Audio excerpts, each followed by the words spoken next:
Good evening for the second time. Hope you're all doing well. Today we're learning Maseches Bava Basra Tzadi Zayin. We are on the very bottom line of Tzadi Vav Amid Beis, and we'll be going to the Mishnah at the bottom of Tzadi Zayin Amid Beis. So basically a clean blot. Yesterday we learned the sheet of the Rabbanon. It's actually a machlokes tanoim as to what happens if you put 3 measures of water on top of sediment of grapes, and the resulting liquid is 3.5 units of water. That was a machlokes tanoim. So it says the Gemara, "Uviyoser bichdei midas o mi pligi." Is there a machlokes when the return is larger than what you invested? Is that really correct? Well, it's not. After all, we have a Mishnah, and this Mishnah can be found in Maseches Psachim, and it speaks about making temed, which was a drink. It was a date drink. So it says the Gemara, "Mitamed." So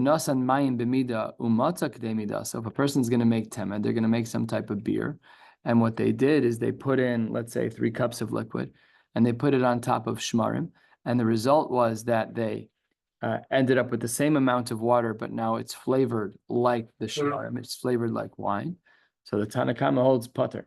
They hold that it's putter from trumos and maisros. It's a grape juice, as it were. And I don't mean kedem grape juice.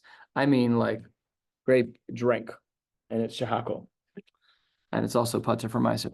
Rabbi Yehuda was of the opinion that no, if you even if you put in the same amount, if you put in 3 cups and you end up getting out 3 cups, but it has that flavoring of the shmarim, it tastes like the temed, it tastes like this drink, so then you would be chayiv in trumos and maisros. And the Gemara says, Tzadi Zayin Amud Aleph, 2 lines down, Ad kan lo pligi ela b'chtei midaso. Here we have a machlokes between the Tanakama and Rabbi Yehuda in regards to even the same exact measure. So if they argue when 3 cups go in and 3 cups go out, abal b'yoser b'chtei midaso lo pligi. It should be pasha to everyone that if it's more, if you have a greater peiros, I put in 3 and I got out 3.5 l'chora. We should have said the pashat that's going to be chayiv. That's going to be trumas and maisros, because that's wine now, and you drew the wine out from the sediment. Those grapes are trumas and maisros. So says the Gemara, it's really not true. Hu adin, really the halacha is really they argue even in the case of putting in 3 cups and yielding 3.5 cups. If that's true, why did the Mishnah that we just learned at the top line only teach us about a case of nasan mayim b'mida umatzach de midah? So teach me the more mechudash case, and not a case where I could make an incorrect diuk from. So it says the Gemara, why did we say the reason why the Brisa at the top, the Mishnah I should say, at the top of the page, spoke about a case of nasan mayim b'mida umatzach de midaso is to teach us a very mechudash din, and that's the din of Rabbi Yehuda. Rabbi Yehuda held that if I have shmarim that needed to have trumas and maisros taken from them, and I take 3 cups of water and I pour them in on top of the shmarim, and the yield is still the same 3 cups, but now it's flavored like wine. So Rabbi Yehuda says you're chayiv. Afal pi that the volume of water didn't change and you only absorbed a little bit of the flavoring from, doesn't matter. You ever had these drinks where in the middle of the ice thing, they have like kiwi and strawberry. It's like a diffuser of sorts. You put fruit in the middle and you pour water over it and it just pulls a little bit. It doesn't change the volume of the water. The mice doesn't change the volume of the water, but it does taste a little bit like the water. You go in hotels, sometimes they have this where they have lemon water. They cut up some lemons, throw them in and leave them there. A lot of drinks are like that. Rabbi Yehuda held that if you had a drink like that, and the sediment or the fruit that was put in there was chayiv and trumas and maisros, then the liquid is chayiv and trumas and maisros, even though it's just a ta'am, even though the volume of water didn't change. That's why the Brisa, the Mishnah, that we quoted on the top of this page that's found in Psachim and in other places, that's why we taught the din this way. You're right, we could have made an incorrect equal, but we wanted to teach the Chiddush of Rabbi Yehuda. So says the Gemara 6 lines down, Baminei Rav Nachman Bar Yitzchak Mir Rav Chia Bar Avin, Shmarim Sheish Bem Tam Yayin Mahu. Clearly, this question that was asked without knowing the brisas that we've just seen. What would be the halachos if there are shmarim that only give over a tam of wine? And Amarlei misavr schamrahu. How can you say that's wine? That's just kiyah be'almahu. He says that's not the case. We don't hold like Rabbi Yehuda. It's really the Tanakama. We hold that Kiyuv Alma, it's just a little flavoring. It's given over a little bit again. It's like putting a sliver of water, a sliver of lemon in the Coke. Yes, it might taste a little bit lemony, maybe, koshi. But even if it does, it's still Coke. It's not a lemon. Okay, Tanu Rabbanan, the rabbis have taught us in a brisa. Shmarim shel truma. Let's say I have the remaining parts of a grape, and they are truma. How many times can I add water to the shmarim, and the resulting liquid will still be wine? So let's say, ledugma, I put in 3 measures of water, and I pour them over shmarim that have a chiyuv of truma, and I end up with 4. So I definitely gained from the grapes, right? I put in 3 of water, and I got out a 4th unit. So says the Gemara, Shmarim shel truma rishon v'sheni aser. If I do this process twice, so then the resulting food is going to be truma. The resulting liquid is going to be truma. However, v'shlishi, it's so watered down, the results of the shmarim are so watered down that would no longer be truma. Fascinating.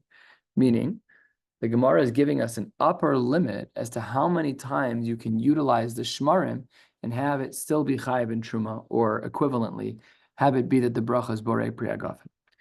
Ki'ilu, I think about this in regards to tea bags, right?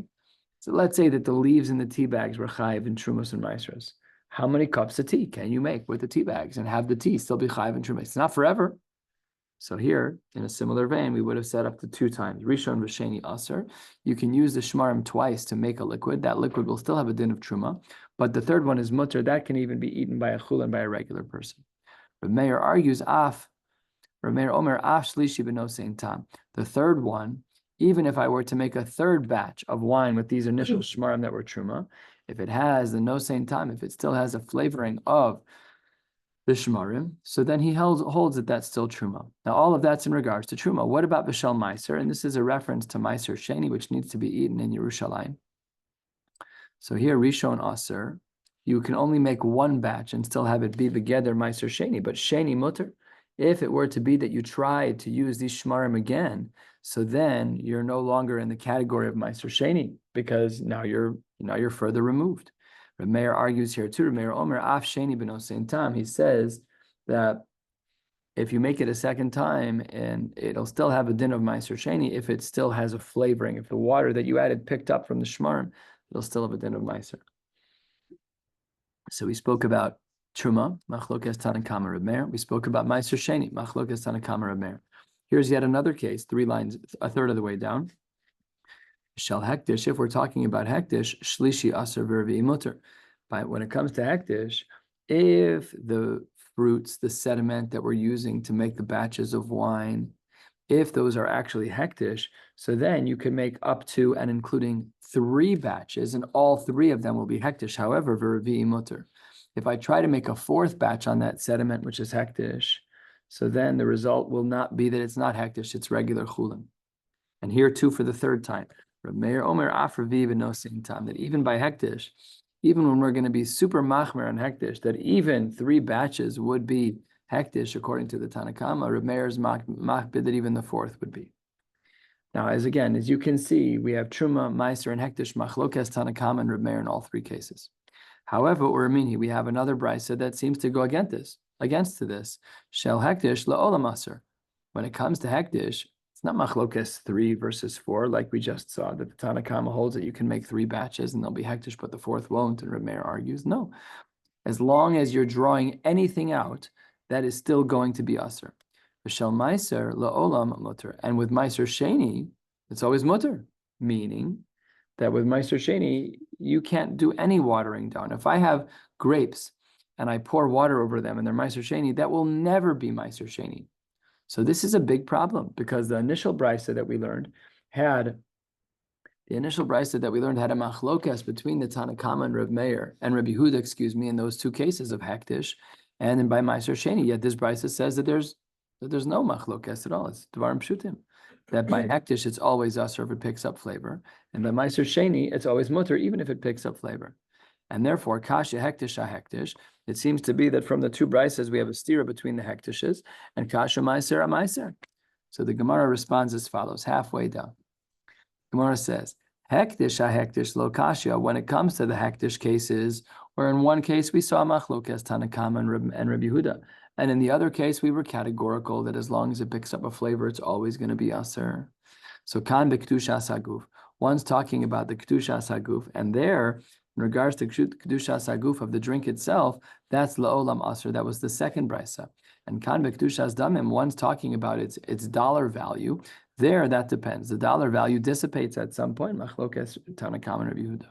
Meiser nami lo kasha. And even the steer between the brises about Meiser also isn't a problem. Kan b'Meiser vadai.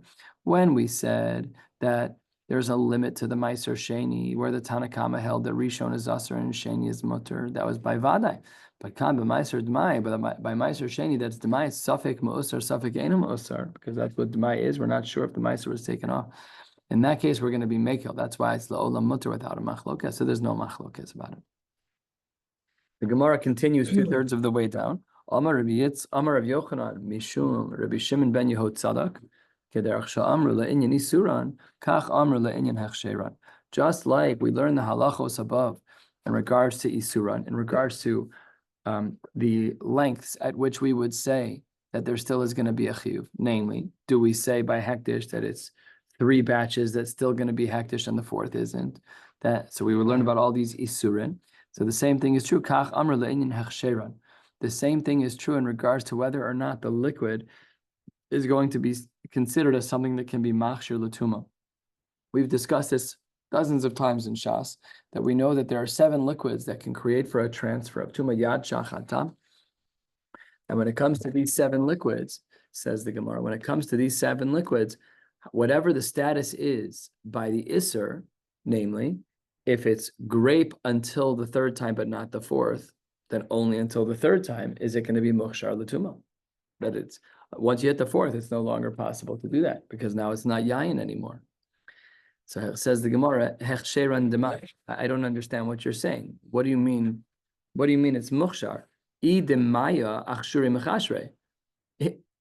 If what you're saying is that it's too watered down, but water is also one of the 7 liquids that's mukhshar l'tuma, and idechamra achshuri mechashre. Yayin is the yud in yad shachadam, and the mem is mayim. So what do you mean that we have a line in the sand that just like we have a machlokas Tanakam Rabbi Yehuda about when wine turns to water, so too by these liquids being mukhshar l'kab? No. Both wine and water are liquids that can transfer tuma. So what exactly are you talking about? The Gemara says 10 lines from the bottom. You're right. This wasn't where I, the owner, poured regular water over temed, and that's not what I did. It rained on them, and that water turned into temed. Now, when it comes to water, you need to have intent. You need to have kavana. But when it comes to wine, you don't. Wine is always mukhshar l'tuma. So what the Gemara means is that if a person were to have inadvertently made wine, namely they had an open vat with shmarim, and then it rained out. And once it rained, the rain landed in the shmarim, and voila, he had wine. So there, that's mukhshar l'tuma right away, but only up to a certain point. If it rained and it was the 4th time that it rained, Tanakama would say it's not mukhshar l'tuma. Now it's back in the state of water, and water requires kavanah to be mukhshar l'tuma. So asks the Gemara, I don't understand.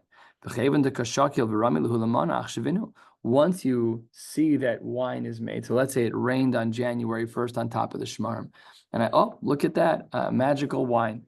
So then I extract the wine from there and I put it in a bottle and I sell it in the store. It says the Gemara, that means that you're showing that it's mukhshar. You're showing that you're interested in that. So then even if it were to be water, you'd be chayiv too. So it says the Gemara, you're right. Lo tzricha shenismad me'elav. No, it just became wine completely on their own with no human involvement. Says the Gemara, but if he pours off anything, it's gonna ruin the whole argument, and it's gonna say that there's basically no difference between the water and the wine. You're right. You're 100% right. And really the conclusion is that you have a cow that's getting slam trash drunk in the backyard. What's happening? You have your vat that has sediment in it. It has the grapes that are there. It rained, and after the first time it rained, the cow's like, okay, I can do this. And he pounds all the wine. The next day, January 2nd, it rains again, pounds all the wine. The next day it rains again and he pounds all the wine. So 3 times in a row, that liquid is called yayin. And no matter what, that liquid is makabel tuma, is mukhshar l'tuma, because I don't need to have kavana for the liquid to become a kabel tuma. Only by water do we have that din of chiyutan, that in order for me to have the water be mukhshar l'tuma, I have to want that item to be wet. So therefore, the first 3 times that it rained into the vat had a din of yayin, and it's mukhshar l'tuma because your kavan is irrelevant. But on the 4th time, it's not mukhshar l'tuma. Why not? Because on the 4th time, it's water now, according to the Tanakama. That's what the Gemara says. Let's discuss something halacha l'maisa. What's better? Is it better to make kiddush on wine or on grape juice? So the Gemara says as follows: 6, 7 lines from the bottom at the 2 dots. Sadi Zayin Amar Aleph. Amar Rav Zutra Bar Tuvia Amar Rab. Ein omrim kiddush hayom. We don't say kiddush during the day. El al hayayin haroi linosech al gabi mizbeach. The wine that is fit for making kiddush is only a wine that is fit for the wine libations on the mizbeach. And if in fact it wasn't that way, then you would not be allowed to use it. So asks the Gemara, Lemeute mai. What exactly was Rav coming to exclude? Ilema lemeute yayin migito. If what you're saying is that Rav is coming to say that yayin migito, wine from the press, but before it fermented, aka grape juice, right? If you crush grapes, it makes grape juice. If you crush grapes and add sugar and shove it in a barrel, it makes wine through the fermentation process. But grape juice alone, if that's what you're saying, is that Rav is trying to teach us that we should not use grape juice, a non-alcoholic grape. So says the Gemara, that's not true, because v'hatani Reb Chia taught us a brisa. You're right that yain migito lo yavi, that when we're talking about wine for the mizbeach, you should not use grape juice. I 100% agree, but that's only lechatchila. Being heavy kosher, but if in fact a person did use grape juice, so the halacha is that the libation on the mizbeach would still be kosher, and v'chevan di'im heavy kosher, and since b'di'evet, though yain migito, though the grape juice would have been used, would have been kosher b'di'evet, anan afilu lechatchila nami, then us, as it relates to kiddush, we are definitely allowed to still make kiddush lechatchila on grape juice. After all, turning to the top of Tzadi Zayin Amud Beis, heading to the Mishnah at the bottom, do Amar Rava. Sochet Adam Eshkol Shalanavim v'Omer Lava Kiddush Hayom. Look what you're allowed to do. Grab some grapes, squeeze them with your bare hands, and the resulting liquid can be used for kiddush. So therefore, we see from Rava that even though it's true that grape juice is only allowed to be used b'di'evet as libations for the mizbeach, but since b'di'evet it's allowed for the mizbeach, then by kiddush it's lechatchila mutter. So from the flow of the Gemara, it seems pretty clear that it is absolutely mutter, even lechatchila, to use grape juice for kiddush on Shabbos day. That's what seems to be the conclusion from the Gemara.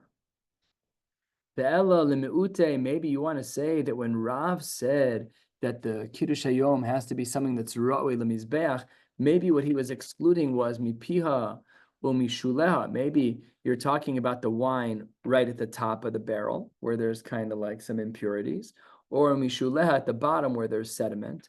Maybe that's what Rav is excluding from being used for kiddush, because that's not really supposed to be used on the mizbeach. Says the Gemara, that's also a bad argument, because V'atani Reb Chia has another brayso me pio mishuleha lo yavi. You're right, lechatchila, as it relates to the mizbeach for libations, you should not use the liquid at the top of the container, nor the liquid at the bottom. But the brayso continues, v'im hebi kosher, but b'di'evet it's kosher. And as we saw by the case of grape juice, since b'di'evet it's kosher on the mizbeach, it's lechatchila allowed to be used for kiddush. So the same thing is true with liquid that has impurities. So I'm just making this up, but let's say you shredded the cork, and there's pieces of cork floating in it. So maybe that's not appropriate to bring on the mizbeach, but it's certainly mutter lechatchila to make kiddush out of. No problem. It's gross. It doesn't taste good. It's got wood in it, but it's mutter. So that doesn't work either. So let's try the third answer.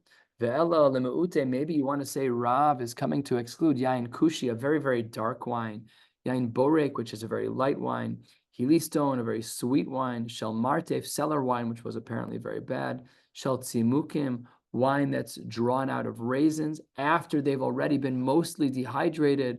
you pour water in and it can absorb a little bit of the flavor from the grapes. Maybe that's something. I don't even know if we have raisin juice. I don't know if that's something. I mean, it's America. We sell everything, so probably. So let's assume that there was. So I don't understand. Maybe we should say that by here, this is what Rav is excluding.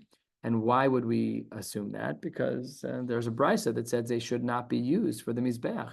But here too, v'hatanya, we have a brisa that says b'chulan lo yavi. In all of these cases, those wines should not be used for the mizbeach, but v'im hevi kosher. Here too, again, every example, Rav can't be coming to exclude that from kiddush hayom, because at the end of the day, b'di'evet, all of these types of wines, dark, light, sweet, raisins from the cellar, all of them are allowed to be brought b'di'evet on the mizbeach, and therefore they're kosher lechatchila for kiddush. Straw wine. What's called straw wine? Raisin wine is called straw wine. It doesn't exist. They raise them and dry it off the vine to concentrate their juice. So what does that mean? I was gonna argue there's no such thing because a raisin is dry. Is dehydrated. I would have thought. Right, but since you said it, I asked my friendly Google. Right. I presume you used the new feature on the iPhone 16. Artificial intelligence. Yeah. What do you think about kosher straw wine? So why is it called straw wine? What does that have to do with it? Right now? No. So the Gemara says 8 lines down. Let's try again. Maybe what Rav was trying to exclude was velel meute yain koses, wine that's about to turn. We spoke about this a couple days ago. Mazug, wine that's diluted, which doesn't make any sense because all wine is diluted. Megula, wine that's been left open, which we're makbid about because my megulim, we don't drink liquids that have been left out all night. V'shel shmarim, wine that's made from sediment. V'sharecho ra, or a wine that has a bad stench to it. Titania, here, this actually does seem to be a possibility for Rav. Because unlike all the previous cases where it was mutter b'di'eved to bring on the mizbeach, the Tanya here, it's different. B'chulan lo yavi. With all of these kinds of wines, let's be specific. Wine that's koses, it's about to turn, diluted wine, megula, wine that's been left out, shel shmarim v'sharechora, all of these wines that you're not allowed to bring, maybe puzzle, even b'di'eved they're puzzle. So therefore, this is actually a very good marimakom for Rav, because here, these are usher even b'di'eved to bring on the mizbech, which means that they're usher to make kiddush from. So says the Gemara, lema mai, but as it relates to kiddush, which one are we talking about? If you want to say it's talking about wine that's about to turn, well, that's plukta de Rav Yochanan, Rabbi Yeshua ben Levi. There are already shitas like that, and Rav wouldn't be adding anything. He either holds like Rav Yochanan or Rabbi Yeshua ben Levi. It would be Rabbi Yochanan in this case, who holds that it's borei priyagofen. But Lamaisa, that's not. I don't need Rav for that. You could just hold like Rabbi Yochanan. And if you want to say that wine that's diluted is not allowed to be brought on the mizbeh, is not allowed to be used for kiddush, that's iluye aliyah. That can't be. That's exactly how we make wine. We make wine by diluting very concentrated wine. So iluye aliyah. The Amar Rabbi Yossi Reb Chanina modim chachamim l'Reb Elazar b'koshel bracha shein mevorachin levad sheiten l'sochomai. We already hold that when it comes to making kiddush, that there needs to be some water added to the concentrate of the very strong wine. So that can't be what Rav is talking about. And either me'ute megula, and if you want to say that we're trying to exclude megula, we're trying to exclude yain megulim, which is wine that's been left out all night. That's sakana. The Gemara says that's dangerous for you. In other places, we know from Chazal that the express reason as to why we don't drink mayim megulim or yain megulim is because we're afraid that a snake might have deposited its venom into the wine overnight.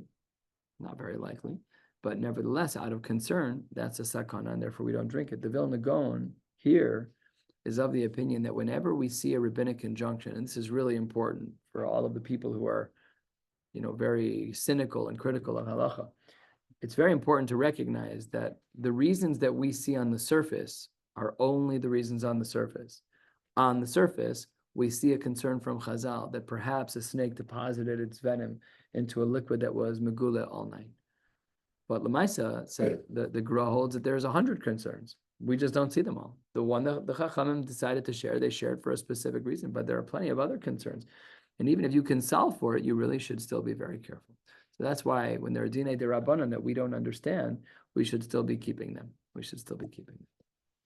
So says the Gemara, megula, that's already a sakana. So then pasha that Rav is not excluding something that already should be forbidden because of sakana. And ilim shel shmarim, I don't understand. If what you're saying is that you made wine by adding water to sediment, what is your case scenario? Hechidami.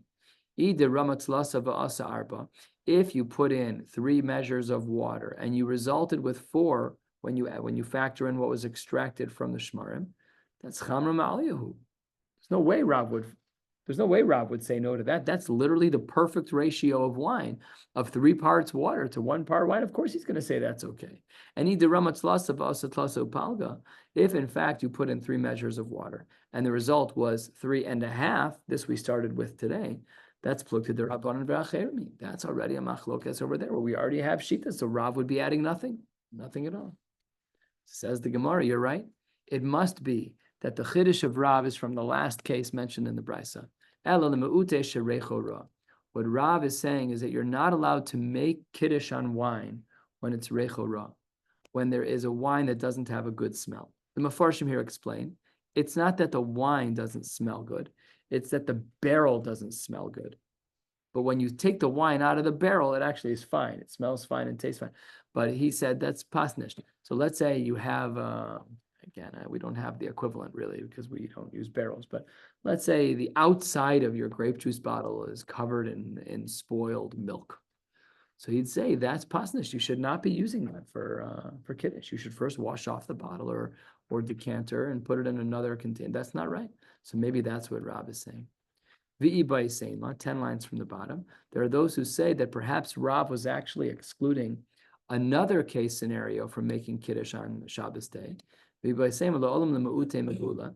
Really, Rav was of the opinion that we are talking about wine that was left out all night. What about the sakana? We said 5 lines ago that yain that's megula has a sakana. It's usher anyways. Rav doesn't have to preclude that. Says the Gemara, not everybody holds that way. Even though we were able to filter out the venom. Reb Nechemia was of the opinion that venom floated. To put it in our modern chemistry terms, the liquid of the venom had a lower density than water, just like oil does, and oil floats. So kashem that oil floats, so too the venom floats. So it's relatively easy to remove the venom. So Reb Nechemia was of the opinion that, I can solve the problem. That's what Rav was excluding. Afal pi Reb Nechemia, that you can solve the problem. You know how to remove the venom. Good for you, but I'm not using that for Kiddush. Why not? Afilu hachi, it's going to be usher, says Rav, because hakrivehu nalapecha secha, hayirtzecha, o ha'isa panecha. If you have, the mashal and the pasuk is, if you have an animal that's sick, you're going to give that as a gift to HaKadosh Baruch Hu? You're going to bring it to the gate? No, it's pasnished. It's pasnish. That's not the way we behave.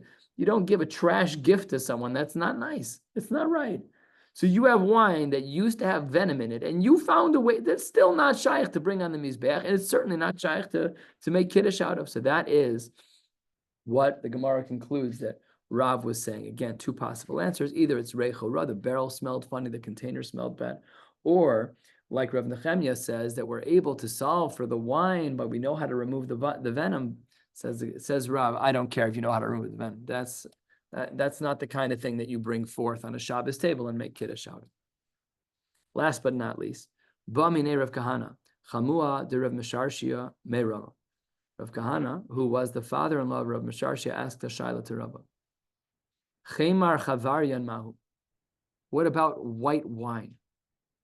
So according to some of the Rishonim here, it seemed clear that he didn't have one of the earlier brisas that we spoke about. Because in one of the earlier brisas at the top of this page, we spoke about a drink called borak. And if you look at the Rashbam, 6 lines down, he says, borak is lavan, virahu. It's white wine, and that's not good. So the Gemara wants to know, are you allowed to make kiddush on white wine? So says the Gemara, Amar le, there is a preference for red. The pasuk says, out of context, it's a pasuk in Mishlei, Al teire yayin ki yis adam. So it's a play on words where we see the word yayin and adom are in the same pasuk. Obviously, lemaisa, white wine is kosher. Let's say take someone like me, heavy red wines are triggers for headaches and migraines. So Pashut, I'm allowed to use wine. And by the way, by Hilchos Pesach, there's a hidor to use red wine, unless you prefer white wine. And then it changes. It's subjective to some degree. Anyways, that's what the Gemara says, that there is a degree of preference for the red wine. If you are choosing between two and you like them both similarly, you should use the red wine. Pesach for sure. What about kankanim b'sharon? What is this talking about? So if we flip back to the kankanim b'sharon, this goes back a while. How long ago was this Mishnah? Is it on Tzadi Gimel that we spoke about kankanim? We spoke about these barrels in the Sharon, and the end of the Mishnah had said on the bottom of Tzadi Gimel Amud Beis that when it comes to these jugs from the city of Sharon, Mekabel alav eser pitasos lemea. We said that you're allowed to have 10 ruined jugs out of 100, a 10% drop rate, 10% bad product. So our Gemara on the bottom of Tzadi Zayin Amud Beis says, Tana, spelled funny with the extra aleph, but Tana, pitasos naos umigufaros. Well, how do we define these barrels? They're naos. The wine is good, but the barrel is migufaros. They're made out of gofri svamelach. They're made out of sulfur. They're not fully made out of sulfur, but when the barrel cracked, they would take sulfur and patch it up. So that, the Gemara says, is what we're talking about when you're allowed to have 10 out of 100. It's not that the wine was bad. It's that it left over, the barrel had some sulfur on it, and that alone was considered not kosher. So we'll stop right here. What day is it today? Today is Monday. So tomorrow we're going to learn. Wednesday we're not going to learn. And we'll be together Thursday, Friday, Shabbos, Sunday. And then we'll catch up over the course of the Thursday, Friday, Shabbos, Sunday. We'll catch up on the extra missing blot because we won't have learned on Wednesday. Wishing you all a beautiful night.